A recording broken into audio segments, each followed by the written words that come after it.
मुझे मेरे बच्चे को या मेरे आने वाले बच्चों को उन बातों को बताना जरूरी है ना।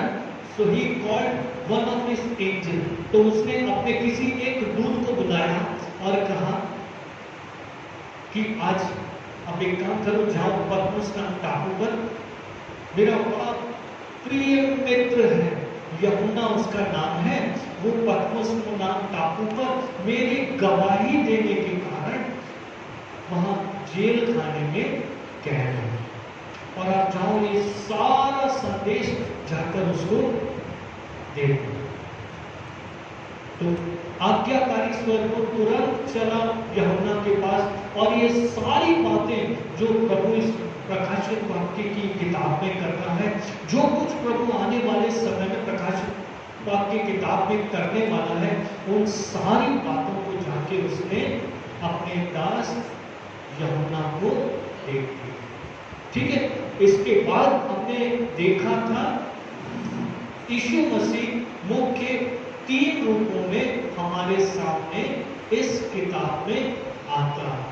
ठीक है, इस विशेष एक अध्याय में हम यीशु मसीह के 3 रूपों को देखते हैं।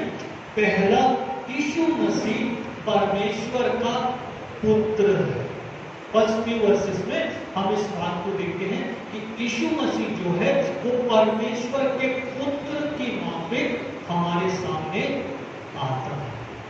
ठीक है, उसके बाद जब आप आगे आते हो तो वहां पर आप देखते हो कि यीशु मसीह जो है वो एक हाई प्रीस्ट है, एक महायाजक के रूप में हमारे सामने आता है। जब आप 12 वचन से आप आगे आते हो, ठीक है, तो आपको वहां पर दिखाई देता है कि यीशु मसीह महायाजक के रूप में, क्योंकि वो दीवटों के बीच में सेवा कर रहा है, दीवटों की सेवा कर रहा है, उनके बीच में चला फिरा करता है। यीशु मसीह का जो कपड़ा पहनने का तरीका हम यहाँ पर देख रहे हैं, ठीक वही कपड़ा है जिसको जब हारून को तैयार किया जाए, या जब परमेश्वर आर्क ऑफ कवेनेंट को बनाने के लिए या टैबरनेकल को बनाने के लिए, मिलाप वाले तंबू को बनाने के लिए और उसकी सेवा संबंधित जब प्रभु ज्ञान मूसा को दे रहा है, तो परमेश्वर हम देखते हैं कि कैसे ड्रेसअप चाहता है हारून का, और वही ड्रेसअप हमको यहाँ पर यीशु मसीह का देखने के लिए मिलता है। और तीसरा महत्वपूर्ण चीज जो हम यहाँ पर देखते हैं कि यीशु मसीह हमें एक राजा के रूप में, क्योंकि यहाँ पर हम देखते हैं कि परमेश्वर ने उसके हाथ में न्याय के राजदंड को दिया हुआ है, सेक्टर उसके हाथ में है, और सेक्टर जिसके हाथ में है वही राजा होता है। किसी वजीर के हाथ में सेक्टर नहीं होता, लेकिन सेक्टर होता है राजा के हाथ में। इसलिए इन 3 रूप में हम प्रभु यीशु मसीह को देखते हैं। और एक महत्वपूर्ण बात यहाँ पर हमको देखने के लिए मिलती है, जो तीसरे वचन में हमको दिखाई देता है। यहाँ पर पवित्र आत्मा कहता है कि धन्य है वो व्यक्ति जो इस वचन को पढ़ता है, सुनता है और इसमें लिखी हुई बातों को करने में स्थिर रहता है। राइट, क्योंकि जो स्थिर है उसी को पवित्र आत्मा बार बार कहता है कि मैं उसे जीवन का मुकुट दूंगा, मैं उसे उस अनंत काल के मन्ना में से खाने का अधिकार दूंगा, बहुत कुछ। जो जय पाए 7 टाइम्स वो कहता है, जो जय पाए उसे मैं ये दूंगा, मैं वो दूंगा, मैं ऐसा करूंगा आपको, मैं वैसा करूंगा। है तो जो व्यक्ति वचन को पढ़ता है, सुनता है और इसमें लिखी हुई बातों को मानता है। ठीक है, मैं पिछले हफ्ते आपसे कह रहा था कि परमेश्वर का वचन न्यूज़पेपर रीडिंग की तरह मत कीजिए, बैठिए, मनन कीजिए, उस अपनी डायरी साथ में रखिए, अपना पेन साथ में रखिए। पवित्र आत्मा जो बात आपको सिखा रहा है तुरंत उसको नोट डाउन करें। और आप देखेंगे जब आप अपने प्रोफेशनल एरिया में, जब आप ड्यूटी पर हो, काम कर रहे हो, पढ़ा रहे हो, अचानक पढ़ाते पढ़ाते जब आप बच्चों को पढ़ा रहे हो, आप महसूस करोगे कि प्रभु का वचन आपसे बातचीत कर रहा है। कुछ काम कर रहे हो, कहीं सब्जी खरीद रहे हो, प्रभु का वचन आपसे व्यक्तिगत रीति से बात कर, क्योंकि ये आशीष इसके साथ जुड़ी हुई है परमेश्वर के वचन को पढ़ने के साथ। आज हम दूसरे चैप्टर में जाएंगे और 7 कलीसियाओं में से एक कलीसिया के ऊपर हम लोग चर्चा करेंगे। पिछले हफ्ते मैंने आपसे कहा था प्रकाशित वाक्य की किताब और विशेष रूप से ये 7 कलीसियाओं का जो अध्याय है ये बड़ा डरावना है। और मैंने आपसे इस बात को भी कहा था कि कई बार जब कलीसिया लीडर या मिशन संस्थानों में लीडरशिप में आना हम बड़ा हल्का सा समझते हैं, लेकिन परमेश्वर क्या चाहता है कि हम अपनी कलीसियाओं में, ठीक है, अपनी कलीसियाओं में जहां पर हम सेवारत हैं या जिन मसीह झुंडों में या मसीह संस्थानों में, चाहे वो मिशन स्कूल हो, चाहे वो मिशन अस्पताल हो या हॉस्टल्स हो, ऑर्फनेज हॉस्टल्स हो, जब हम लीडरशिप में हैं तो हमें परमेश्वर की पवित्रता, उसकी सेवा को मेंटेन करने की जिम्मेवारी दी गई और लेखा हमें से लिया जाएगा। मुझसे नौगांव की कलीसिया का लेखा लिया जाएगा, भाई दीपक से छतरपुर की कलीसिया का, शरण दीदी यहाँ पर अध्यक्ष है, उससे लेखा लिया जाएगा, मिस्टर ब्राउन है, उनसे लेखा लिया जाएगा, राइट, कि हम कैसे थे कलीसिया में। रखवाल लोग जो हैं उनसे लेखा लिया जाएगा, जो पंच लोग हैं उनसे लेखा लिया जाएगा, राइट, क्योंकि परमेश्वर का वचन क्या कह रहे हैं। और कलीसिया के दूत को ये लिख, मतलब जो उसकी टॉप बॉडी है, जो बिशप है, पास्टर है, या जो भी व्यक्ति लीडरशिप में संस्था में, परमेश्वर उससे लेखा लेने वाला है। तो प्रभु का वचन यहाँ पर क्या कह रहा है, सब लोग साथ में पढ़ेंगे। इफिसुस की कलीसिया के दूत को यह लिख, इफिसुस के पास्टर को, इफिसुस के रेवरेंड को, इफिसुस के बिशप को, है ना, इफिसुस के एसईओ को या इफिसुस के एमडी को, मैनेजिंग डायरेक्टर को ये लिख। क्या लिख? जो 7 तारे अपने हाथ में, जो 7 तारे अपने हाथ में लिए हुए हैं और सोने की 7 दीवरों के बीच में रहता है, वो ये कहता है, कौन है ये व्यक्तित्व? यीशु मसीह। यीशु मसीह ये व्यक्तित्व है। यीशु मसीह कह रहा है, क्या कह रहा है यीशु मसीह? मैं तेरे काम और तेरे परिश्रम और तेरे धीरज को जानता हूँ। पहली बात, मैं तेरा काम, तेरी मेहनत, तेरा परिश्रम, तेरा धीरज, तेरा पेशेंस, किस धीरज के साथ तू खड़ा रहता है, किस परिश्रम के साथ तू अपने काम को पूरा करता है ना। और उसके साथ साथ वो क्या कह रहा है कि वो तेरे काम को भी जानता है। इसके बाद पेज पलटेंगे, और ये भी कि तू बुरे लोगों को देख नहीं सकता।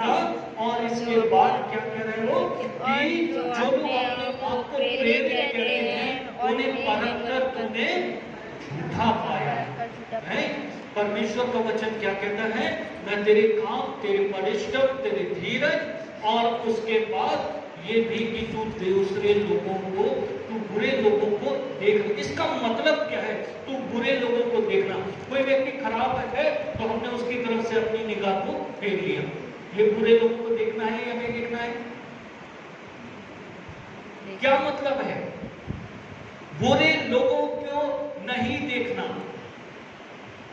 बुरे लोगों को नहीं देखने का मतलब यह है संसार के साथ समझौते का आत्मा अपने जीवन में नहीं रखना। मैं बार बार कहता हूं, कई बार मैंने यहां चर्च में बोला है, हम अपने जीवन में समझौते का जीवन, संसार के साथ आसानी से घुल मिलने का, जैसा संसार चल रहा है वैसा हमारा चलना। आप देखिए एक बार मेरे साथ इसको खुला रखिएगा, और रोमियो उसका 12वां अध्याय क्या कहता है? रोमियो उसका 12वां अध्याय का पहला वचन क्या कहता है हमसे? इसलिए हे भाइयों, मैं तुमसे परमेश्वर की दया स्मरण दिलाकर विनती करता हूं। क्या कर रहा हूं? कि अपने शरीरों को जीवित पवित्र और परमेश्वर को भावुक बलिदान करके चढ़ाओ। ये तुम्हारी आत्मिक सेवा है और इस संसार के सदृश ना बनो, परंतु तुम्हारी बुद्धि के नए हो जाने से तुम्हारा चाल चलन भी बदलता जाएगा। इसमें इंपॉर्टेंट है कि इस संसार का जो वर्ल्डली पैटर्न है, जैसा संसार चलता है वैसा हम ना चले। इसीलिए प्रकाशित वाक्य की किताब में जब हम वापस जाते हैं तो यहाँ पर बात करता है तू बुरे लोगों को देख नहीं सकता, मतलब तू संसार के लोगों के साथ समझौता नहीं कर सकता। तू इतना स्ट्रिक्ट नेचर को अपने जीवन में रखता है, समझ रहे हैं? इतने कठोर हैं हम मसीही चाल चलन में, हम कलीसियाई जीवन में, कि हम संसार के लोगों के साथ समझौता नहीं करते। समझ गए आप लोग? एक उदाहरण दूं, देखने के लिए वो अच्छा है, देखने के लिए वो अच्छा है, लेकिन परमेश्वर के वचन के कहीं खिलाफ हो जाता है। दिवाली के दिन पटाखा फोड़ना, रक्षाबंधन के दिन राखी बांध ले, आसानी से जाकर किसी ने प्रसाद दिया तो हमने लेके उसको खा लिया। समझ रहे हैं? दानियल क्यों एक बड़ी लीडरशिप में आया? क्योंकि उसने संसार के साथ समझौता नहीं किया। यहां पर ये कलीसिया, बहुत अच्छी बात है इस कलीसिया की, बहुत स्ट्रिक्ट है इस बात में कि ये संसार के पैटर्न के साथ समझौता नहीं करती है, लिव इन नहीं करती। संसार करता है लिव इन रिलेशनशिप। यदि बाइबल नहीं कहती तो उसकी कलीसिया लिव इन नहीं करती। समझ रहे हैं?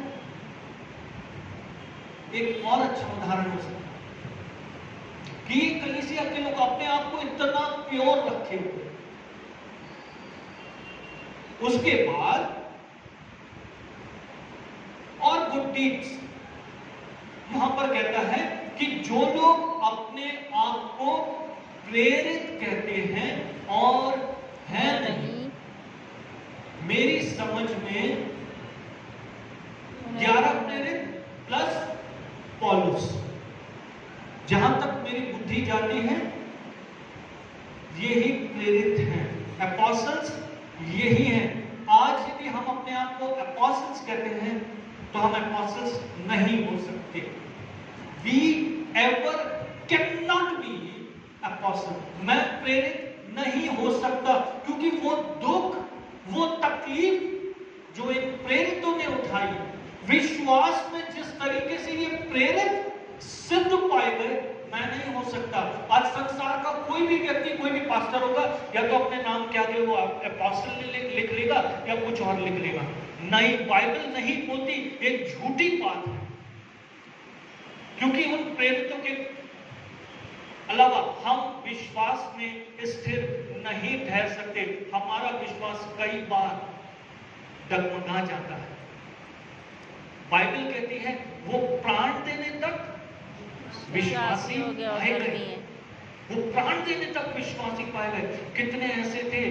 मैं अभी एक आने वाले समय में एक ऐसा प्रेरित है, एक ऐसा लीडर है जिसके संबंध में मैं आपको बताने जा रहा हूं। मैं जब उसके संबंध में स्टडी किया, मेरी रूह कांप गई कि कैसे ऐसा हो गया। तो जिस तरीके से उन्होंने सताव को फेस किया, जिस तरीके से वो मसीह के साथ विश्वासियों के पाए गए, हम नहीं हो सकते। हमको प्रेरणा नहीं बन सकते। प्रेरित जो प्रेरणा देता है किसी को, है ना, है ना? क्योंकि यदि मैं आपको प्रेरित कह रहा हूं, यदि आप में से कोई प्रेरित है, मतलब मैं आपसे प्रेरणा को पा रहा हूं। और सबसे बड़ी प्रेरणा है कि मैं यीशु मसीह की तरह हो जाऊं, लेकिन मैं यीशु मसीह की तरह हो नहीं सकता, कभी नहीं। इसीलिए इफिसुस की कलीसिया या इस बात में भी पक्की पाई गई है कि कुछ लोग प्रेरित नहीं थे, उनको उन्होंने परखा है, उन्होंने उनको जांचा है और फाइनल उन्होंने पाया है कि वो प्रेरित नहीं थे। राइट? उसके बाद आप आगे आओगे तीसरे वचन में, तो बाइबल कहती है तू क्या धरता है? धीरज धरता है, मेरे नाम के लिए दुख उठाते उठाते तू थका नहीं। मुझे आपको बताना चाहिए था, एक चीज मैं छोड़ के सीधा आगे आ गया। इफिसुस की कलीसिया की स्थापना पौलुस ने की। इसके पहले लोग सिनेगॉग में मिला करते थे। इसके पहले अक्विला प्रिस्किल्ला जो है वो इस स्थान में रहते थे। लेकिन जब आप प्रेरितों के काम उसके 18वें अध्याय 19वें अध्याय में आप आते हो, तो वहां पर आप परमेश्वर के वचन को पढ़ते हो कि पौलुस जो है वो इफिसुस में आया है, और जब वो वहां पर आया है उसने सिनेगॉग में जाकर और कुछ झुंडों में जा जाकर मसीह के प्रेम का प्रचार सुनाना शुरू किया है, जिसके कारण आरंभिक स्टेप में ही एक बड़ा सताव इफिसुस के मसीही लोगों को झेलना पड़ता है। इफिसुस जो है वो अर्तिमिस देवी का नगर है। यहां पर लोग जो मुख्य रूप से जिस देवी या जिस देवता की आराधना करते हैं उसका नाम अर्तिमिस है, और प्रभु को व्यक्तिगत उद्धारकर्ता करके ग्रहण करने के कारण, क्योंकि काफी लोग इफिसुस के प्रभु में मिलाए गए हैं, जो अर्तिमिस देवी के जो मूर्ति के जो कारीगर हैं, जो चांदी की मूर्तियां बनाया करते थे, उनमें से एक व्यक्ति है जो उनका लीडर है, मुझे उसका एग्जैक्टली नाम याद नहीं आ रहा, और वो एक कॉन्स्पिरेसी प्लान करता है पौलुस के अगेंस्ट में, और वो लोग पौलुस को पकड़कर जेल खाने में डालते हैं और काफी उसको मारते पीटते हैं। और इसके साथ साथ कलीसिया के लोग भी, जो विश्वासी लोग हैं जिन्होंने यीशु मसीह को ग्रहण किया है, वो लोग भी काफी बुरी रीति से वहां पर सताए जाते हैं। तो यहां पर परमेश्वर का वचन इस बात को कह रहा है कि पेज पर से यहां पर परमेश्वर का जो वचन हम यहां पर देख रहे हैं वो ये है कि तू दुख उठाते उठाते थकता नहीं, तू बड़ा विश्वास योग्य पाया गया, तू दुखों में भी बड़ा विश्वास योग्य पाया गया है मेरे लिए। इसके बाद और थोड़ा सा आप आगे आओगे तो परमेश्वर का वचन यहाँ पर 6वें अध्याय 6वें वचन में क्या कहता है? पर हाँ, तुझ में यह बात तो है कि तू निकुलाइयों के कामों से घृणा करता है। तू निकुलाइयों के कामों से घृणा करता है। परमेश्वर का वचन यहाँ पर कहता है। ये निकुलाई लोग कौन है? मैं आगे वाले जब शायद स्मरणा के ऊपर जाऊँ, स्मरणा नहीं, आगे शायद थाइतीरा के ऊपर जाऊंगा, तब मैं आपको बताऊंगा ये निकुलाई लोग कौन है। ठीक है, ये लोग पहले कलीसिया का भाग थे। ये निकुलाई कौन है? क्योंकि अभी बता दूंगा तो थोड़ा सा मजा आगे की बात का थोड़ा सा कम हो जाएगा।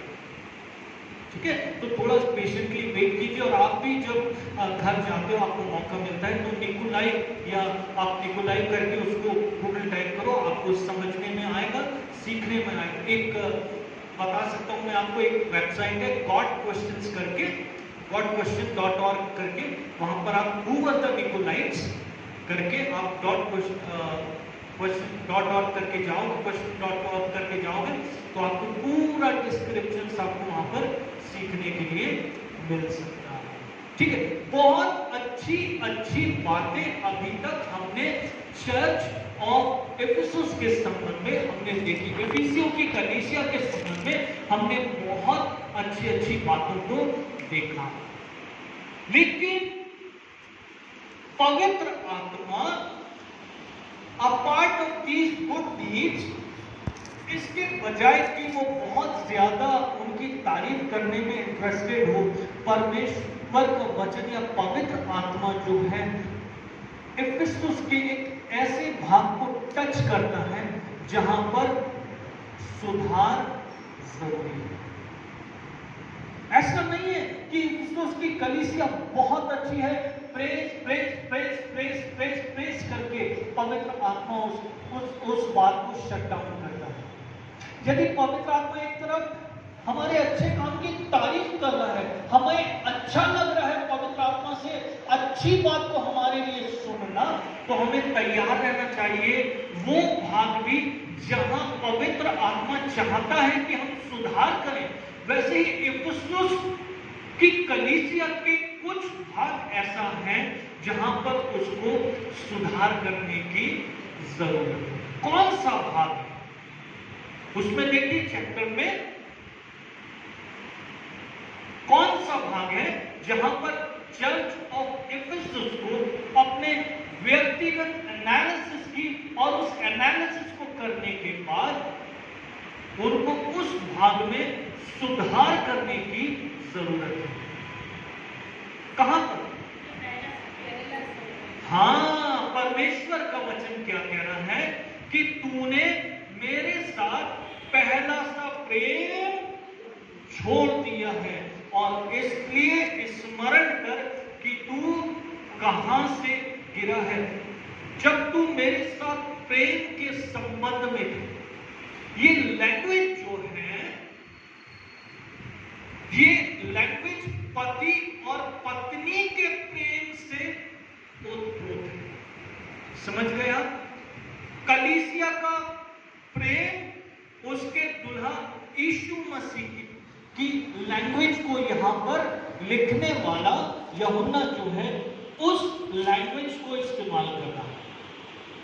ये फिजिकल लव नहीं, राइट? लेकिन जो पति पत्नी का प्रेम, जो कसमें खाई जाती हैं यहां शादी में, जो विश्वास योग्यता की बातें पति और पत्नी का जब संबंध स्थापित होता है, वो बात यहां पर परमेश्वर का वचन हमसे करता है। मैं मेरा उदाहरण बताऊं, मेरी जब शादी हुई और शादी के बाद जब मैं छतरपुर ड्यूटी ज्वाइन किया, हम दोनों जन जब ड्यूटी ज्वाइन किए छतरपुर में, तो हमारा ब्रेक होता है सुबह 10 बजे, लंच ब्रेक होता है जब हमें टाइम है। तो या तो मैं अपनी बीवी को बड़ा प्यार से फोन करूंगा, या तुम फ्री हो, चलो ब्रेक का टाइम हो गया, हम लोग ब्रेक पे जाएंगे। दोनों पति पत्नी साथ साथ घूमते घूमते ब्रेक पे जा रहे हैं, सब लोग देख रहे हैं, अरे संदीप अपनी बीवी के साथ ब्रेक पे जा रहा है। मेरी बीवी एक प्लेट में खाना निकाल रही है, हम दोनों एक ही प्लेट में लगे हुए हैं खाने के लिए, राइट? उसके बाद लंच का टाइम हुआ, तो हम लंच में एक दूसरे को पूछा, तुम्हारे पास फ्री हो गए? जब दोनों जन फ्री हो गए तब जा रहे हैं, दोनों जन एक ही प्लेट में खाना निकाला, एक साथ बाजार जा रहे हैं, हाँ जी, ऐसा एक दूसरे की बात को सुन रहे हैं, एंजॉय कर रहे हैं। ठीक है, एक चलता रहा, 1-2 महीना चलता रहा, फिर एक दिन नॉनवेज बना तो एक प्लेट में निकाला, और मैं सारा जो मीट था सब मैं खा गया। हंसने के लिए है, क्योंकि मैं खुद एंजॉय करता हूं। मेरी बीवी कई बार बैठ के ताने मारती है अपना। जब उसकी प्रेगनेंसी हुई, ड्राई फ्रूट्स आया तो मैं सारा ड्राई फ्रूट्स खा गया, मैंने केयर भी नहीं किया। डायबिटीज, ठीक है? यदि मुझे मेरी बीवी की केयर है, या मेरी बीवी को हम एक दूसरे के साथ जैसा दर्द उसको महसूस हो रहा, that pain I should feel, वो दर्द मुझे महसूस करना। बाइबल मुझसे क्या कहती है यदि मैं समझाऊं आपको? कलीसिया जो है वो पुराने समय के इस्राएल का सूचक है। इस्राएल की जो कलीसिया की जो तस्वीर है वो पुराने नियम में हमें इस्राएल में दिखाई देती है। हमेशा इस बात को ध्यान रखें, आज की कलीसिया इस्राएल को रिप्रेजेंट करती है, या इस्राएल जो है वो आज की कलीसिया को रिप्रेजेंट करता है। इस्राएल जो है आईना है। यिर्मयाह की किताब उसका 2रा अध्याय निकालिए। यिर्मयाह की किताब उसका 2रा अध्याय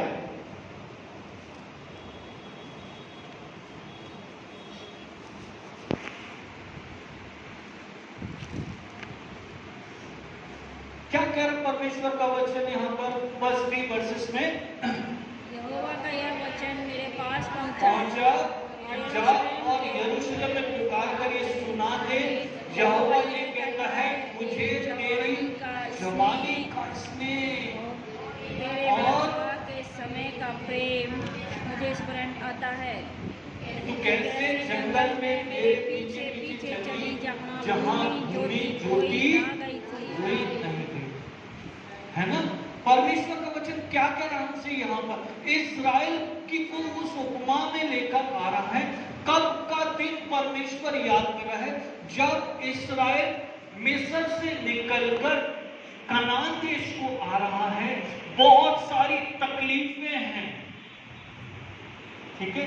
भूमि ज्योति कोई नहीं गई थी उस स्थान, मतलब बहुत सारी तकलीफें। जब इस्राएल विल्डरनेस में, जंगली स्थान में चल रहा है, जहां पर कांटे हैं, जहां पर भूमि अच्छी खासी नहीं है, जहां पर ऊबड़ खाबड़ जमीन है, जहां पर जंगली जानवरों का भय है, जहां पर सूखा सूखा पड़ा हुआ है, पानी नहीं है। लेकिन परमेश्वर का वचन कहता है कि उन कंडीशंस में जब तू मेरे साथ फेथफुल थी, मुझे तेरी जवानी का स्नेह, जब हमारा प्यार जवान था, जब हमारा नया नया विवाह हुआ था, परमेश्वर उस विश्वास योग्यता के दिन को याद कर रहा है। वो प्रेम जो कलीसिया और परमेश्वर के बीच में था, वो प्रेम जो परमेश्वर और इस्राएल के बीच में था, परमेश्वर उस बात को याद कर रहा है, राइट। और उसके बाद क्या कह रहा है यहां पर? परमेश्वर का वचन कहता है इस्राएल यहोवा के लिए पवित्र और उसकी पहली उपज थी, उसे खाने वाले सब दोषी ठहरेंगे और विपत्ति पड़ी यहोवा के मनी है। उसके बाद जब आप 5वें वचन में आते हो, यिर्मयाह चैप्टर 2 वर्स 5 में यहोवा यूं कहता है, तुम्हारे पुरखाओं ने मुझ में कौन सी ऐसी कुटिलता पाई कि मुझसे दूर हट गए और निकम्मी वस्तुओं के पीछे होकर स्वयं निकल गए। प्रभु क्या कह रहे हैं? रेवलेशन चैप्टर 2 वर्स 5 में प्रभु कहता है कि मुझे तूने मेरे साथ पहला सा प्रेम छोड़ दिया। यहां इस्राएल से प्रभु क्या कह रहे हैं कि मैं कहां फेथफुल था, मैं कहां तेरे साथ विश्वास योग्य था? क्या हम दोनों के विवाह में, क्या मैंने कभी उस वैवाहिक संबंध में तुझे चीट किया था? टेल मी इस्राएल, कहां मैंने तुझे चीट किया था? उसकी कलीसिया से परमेश्वर, कहां मेरे प्रेम में तेरे साथ अविश्वास योग्यता थी जो तूने मेरे साथ अपने पहले जैसा प्रेम छोड़ दिया? कहां गिरावट थी कि मेरे साथ तेरा प्रेम में कमी था? नौगांव की कलीसिया, आप सोचें, है ना? आप सोचें इस बात को। परमेश्वर ने जो आपसे प्रेम किया व्यक्तिगत रीति से, एक इंडिविजुअल, कहां पर परमेश्वर अविश्वास योग्य था जो हम उसके प्रति अविश्वास योग्य हो गए? हम अविश्वासी हैं इसलिए हम लोग चर्च लेकर आते हैं, हम अविश्वासी हैं इसलिए हम परमेश्वर के वचन को केयर नहीं करते, पढ़ते नहीं हैं। कई बार घरों में वो धूल खा रहा होता है। मुझे मत बोलिए कि आप YouTube पर परमेश्वर के वचन को देख लेते हो, आप कैलेंडर पढ़ लेते हो, आप टीवी देख लेते हो, टीवी पे परमेश्वर, ना, वो कुछ नहीं हो, बकवास चीज। उससे आपका व्यक्तिगत हो सकता है लेकिन उतना कुछ नहीं हो सकता। जो आपका रियल रिलेशनशिप एस्टैब्लिश होगा वो एक दूसरे की संगति के साथ होगा। मैं एक उदाहरण दूं आशीष भाई और कुंतल सिस्टर को लेके, ठीक है? क्योंकि अच्छा हो, यदि कुंतल सिस्टर आपसे बातचीत ना करे 1 हफ्ता, ठीक है, कोई बातचीत नहीं, तो आप क्या महसूस करोगे?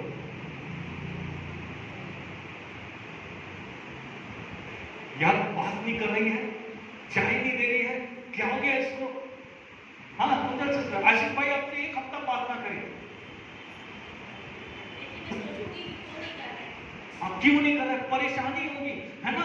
मन बेचैन होगा, बहुत बातें सोचने लगेगा, क्या कर रहा, क्या नहीं कर रहा, क्या कर रही, क्या नहीं कर रहा। ऐसे ही परमेश्वर सोच रहा है चर्च ऑफ इफिसस के संबंध में, क्योंकि प्रेम का संबंध स्थापित नहीं। तो प्रभु याद दिला रहा है, प्रभु कह रहा है वो इफिसस, आप याद करो, याद करो, जल्दी उठो, याद करो कि आप कहां से गिरे।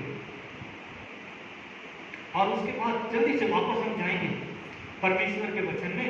पवित्र आत्मा यहां पर कहता है, इसलिए स्मरण कर कि तू कहां से गिरा है। याद कर तू कहां से गिरा है, कहां, कौन सा ऐसा समय था जब तू अविश्वासी योग्यता में आ गया, कहां तेरा प्रेम मेरे साथ कम हो गया। मेरा प्रेम कभी तेरे साथ कम नहीं हुआ संदीप, तेरा प्रेम मेरे साथ कहां कम हुआ, क्या तू याद कर सकता है? परमेश्वर का वचन चर्च ऑफ इफिसस को बात करते हुए कहता है, मन फिरा और पहले के समान काम कर। यदि तू मन ना फिराएगा तो मैं तेरे पास आकर तेरी दीवट को उसके स्थान से हटा दूंगा। दीवट को किससे बोल रहा है? किससे बोल रहा? अध्यक्ष से, मेरे से, पास्टर से, राइट? कि मैं कलीसिया को बताऊं, मेरी कलीसिया को बताऊं कि हम सबका, मेरा अकेले का नहीं, या किसी व्यक्तिगत इंडिविजुअल का नहीं, हम सबका प्रेम परमेश्वर के साथ ठंडा पड़ गया है। आओ हम अपने परमेश्वर के साथ पूरी गर्मजोशी के साथ फिर से प्रेम के संबंध में आ जाए। लेकिन यदि दूत या बिशप, पास्टर, अध्यक्ष अपनी कलीसिया को ये सोचे कि वो बुरा मानेंगे, तो प्रभु क्या करेगा? दीवट को उसके स्थान से हटा देगा। मतलब कलीसिया का अस्तित्व नहीं रहने का, राइट? समझ गए? कलीसिया का अस्तित्व नहीं रहने का, यदि कलीसिया अपने संबंध को परमेश्वर के साथ फिर से ठीक नहीं करेगी। मैं ये सब कुछ सोच के नहीं आया हूं, आज भी अभी बोल रहा हूं। जो बात पवित्र आत्मा मुझे देता जा रहा, मैं आपको बोलता जा रहा हूं। प्रभु क्या, कहां रिपेयर करना चाह रहा है चर्च ऑफ एफिसस को? प्रभु कहां रिपेयर करना चाह रहा है बुंदेलखंड मसीह मित्र समाज को, कृष्ण हॉस्पिटल छतरपुर को? मैंने आजकल कृष्ण हॉस्पिटल छतरपुर में भी यही स्टडी शुरू किया है। सेम अभी हमारे यहाँ थर्सडे के दिन हमारे यहाँ फास्टिंग प्रेयर था। आपको मालूम, पिछले 6 साल में पहली उपवास और प्रार्थना थी। मैं अस्पताल में जब मॉर्निंग डिवोशन ले रहा, मैंने छुट्टा कहा कि हमारा प्रेम परमेश्वर के प्रति आजकल ये है कि पिछले 6 साल में पहली उपवास प्रार्थना हम कॉल कर रहे हैं।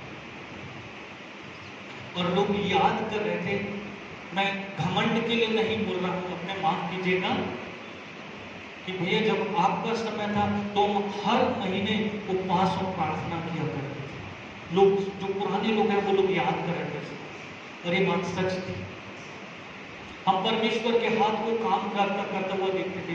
लेकिन आज हम डेफिसिट्स को, स्टाफ डेथ्स को आज हम देख रहे हैं। पिछले 2 साल के अंदर हमने 4 स्टाफ को खो दिया। जब हमने प्रार्थना कॉल की, क्योंकि मैं दिन भर प्रार्थना में था, तो दिन भर लोगों ने, कम से कम 3 या 4 लोगों ने इस बात को बोला है कि हमने प्रभु आपके साथ पहला प्रेम छोड़ा। 3 या 4 लोगों ने बोला कि प्रभु यदि दाखलता में डाली, यदि आपके साथ बनी नहीं रह सकती तो वो अपने आप से नहीं फैल सकती, प्रभु हम आपके बिना नहीं फैल सकते। 3-4 लोगों ने अपने मन की आत्मा, जैसा पवित्र आत्मा उन्हें सिखा रहा था, मैं विश्वास करता हूँ, उन्होंने वो प्रार्थना की। हमने नहीं बोला था उनको कि वो प्रार्थना करो, लेकिन पवित्र आत्मा ने वो जो काटने वाला आत्मा है उनके अंदर डाला और उन्होंने प्रार्थना की। मैं प्रार्थना बहुत गंभीरता से सुनता हूँ, तो यदि मुझे प्रार्थना में लगे कि कुछ गलत बात प्रार्थना में बोली गई है तो मैं आमीन नहीं बोलता हूँ, मैं बहुत स्ट्रिक्ट हूँ। शादी भी जब होती है, यदि मुझे लगता है कहीं शादी में मैं गया हुआ हूँ और मुझे यदि मेरे आत्मा मुझे गवाही नहीं दे रहा कि ये रिलेशन ठीक है, तो मैं शादी की प्रॉमिसेस में इन्वॉल्व नहीं होता।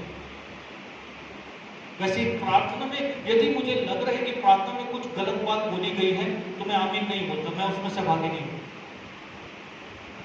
भाई हम दूसरे उसमें जा रहे हैं, लेकिन मैं आपको इस बात के लिए प्रेरित करना चाहता हूं कि हम अपने व्यक्तिगत जीवनों में झांके आज। ये ना सिर्फ इफिसुस की कलीसिया के लिए है, ये आज नौगांव की बुंदेलखंड मसीह पत्र समाज क्रिश्चियन हॉस्पिटल के लिए भी है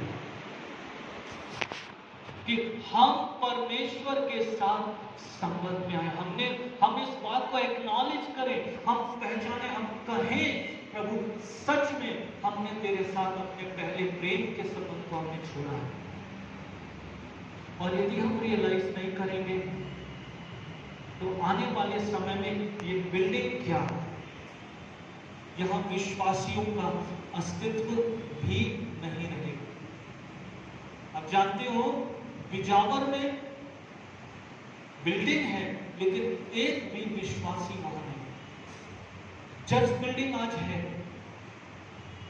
उर्दमऊ में आप जब सड़क क्रॉस करते हो भारा जाने के लिए, आपको दिखाई देगा रोड के साइड पे। जब हम लोग भारा गए थे, मैंने शैलेंद्र जी लोग को दिखाया था, देखो ये मिशन की बिल्डिंग्स हैं जो कभी मिशन की बिल्डिंग्स हुई होती थी, लेकिन परमेश्वर के साथ विश्वास योग्यता के साथ ना चलने के कारण यह नौगांव में बड़ा भारी मिशन है।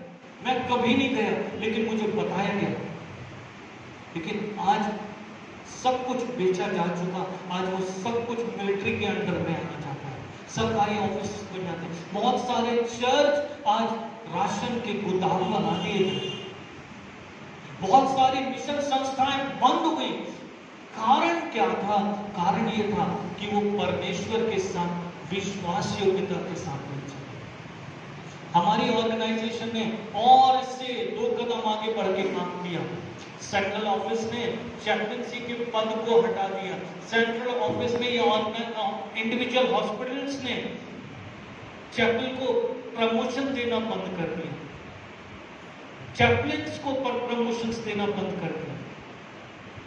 राइट? तो यदि हम प्रभु को ही छोड़ देंगे, हमारे पास क्या बचेगा? एक लहसुन, कुछ नहीं बचने वाला। यदि हम चाहते हैं रेस्टोर होना, दोबारा से खड़े होना, पवित्र आत्मा इस बात को पुकारता है वहां पर। जब हम परमेश्वर के वचन को देखते हैं तो परमेश्वर का वचन कहता है जिसके कान हो वो सुन ले कि आत्मा कलीसियाओं से क्या कहता है। जो जय पाए मैं उसे उस जीवन के पेड़ में से जो परमेश्वर के स्वर्गलोक में है फल खाने के लिए दूंगा। वादा है प्रभु का। यदि नौगांव की कलीसिया, Chhatarpur church, Bharat church, mission अस्पताल छतरपुर परमेश्वर के साथ पहले के से प्रेम में आ जाएगा तो प्रभु क्या कह रहे हैं? जो जय पाए मैं उसे जीवन के पेड़ में से खाने का मौका मैं उसे दूंगा। जो परमेश्वर के प्रेम में फिर से रिज्यूम हो जाएगा, फिर से परमेश्वर के साथ प्रेम के संबंध में आ जाएगा। लेकिन रियलाइज करना जरूरी है कि हमने परमेश्वर के साथ अपने पहले से प्रेम को छोड़ा। यदि रियलाइज नहीं किया तो वो समय दोबारा कभी नहीं आएगा कि हम इस बात को जान पाए, परख पाए कि हमने परमेश्वर के साथ पहला सा प्रेम छोड़ दिया। लाइकवाइज यदि पति पत्नी इस बात को सही समय पर ना समझ ले कि उनके बीच का आपस का प्रेम ठंडा पड़ा तो क्या होगा? डिवोर्स। समय पर पति पत्नी को समझना है कि उनके बीच का प्रेम ठंडा हो रहा है, नहीं तो आने वाला समय परिवार को तोड़ के रख देगा। बच्चे कहीं हैं, बाप कहीं है, मां कहीं है, सरनेम का भी पता नहीं। मेरे फैमिली में हुआ है, मैं खुद भुक्तभोगी हूं। मैं अपना और सरिता का नहीं बोल रहा हूं, मेरे फैमिली में एक शख्स के साथ ऐसा हुआ। शुरू में बहुत प्रेरित था, जाते जाते वो परिवार टूट गया। जो दुख हमने झेला हम जानते हैं। इससे पहले कि परमेश्वर के साथ ये पहले प्रेम का संबंध हमारा टूटे, हम परमेश्वर के साथ प्रेम के संबंध जिसकी फिक्र होती है उससे दौड़ लगाई जाती है मिलने के लिए, लेट नहीं होते उससे मुलाकात करने की, उसको इंतजार नहीं कराते। जिससे प्रेम करते हैं उसको मुलाकात नहीं कराई, वो मुलाकात करने के लिए वेट नहीं कराया जाता, उससे दौड़ लगाई जाती। हमारा प्रेम ठंडा है, इसलिए हम परमेश्वर को फॉर ग्रांटेड लेते हैं और चाचा में ले गए। मैं हर संडे बोलता हूं ना, मेरे लिए मत आई, लेकिन मैं आपके लिए आता हूं, अपना घर 6:45 पे छोड़ता हूं, क्योंकि मुझे फिक्र है परमेश्वर की सेवा के लिए। मैंने परमेश्वर के प्रेम को एक्सपीरियंस किया। आइए हम लोग प्रार्थना में चाहेंगे कि परमेश्वर हमें समझ दे कि हम परमेश्वर के साथ परमेश्वर के प्रेम के संबंध में आ जाए। महान और अति दयालु प्रभु, हमारी कलीसिया के साथ प्रभु, या हमारी कलीसिया ने प्रभु आपके साथ अपने पहले के से प्रेम को छोड़ा है प्रभु। इस कलीसिया को फिर से उस गर्म जोशी वाले प्रेम में प्रभु तू लेके आ, जैसा तेरा वचन इस्राएल के संबंध में कहता है, जो आज की सुबह हमने देखा यिर्मयाह 2 अध्याय से, जो तकलीफों में फेथफुल थे प्रभु, लेकिन जब अपने देश में रेस्टोर हो गए प्रभु, तो वो तुझे भूल गए। उन्हें फिक्र नहीं है प्रभु तेरी, हमें भी तेरी फिक्र नहीं है प्रभु। इसलिए हम विनती करते हैं प्रभु, इससे पहले कि प्रभु तू हमारे लैंडस्केप से हमको के स्थान से प्रभु, उस लैंडस्केप से तू हमको अलग कर दे, उस दीवट से प्रभु तू हमको एलिमिनेट कर दे, अलग कर दे प्रभु। इससे पहले हमें तू सिखा कि हम तेरे साथ प्रेम के संबंध में फिर से आ सके, ताकि तेरी इच्छा को पूरा हो। प्रार्थना यीशु मसीह के नाम से मांगते हैं, आमीन। इस समय है कि हम अपनी भेंटों को प्रभु के अनुग्रह के सिंहासन के सामने लेके आएंगे, और इस दौरान उनकी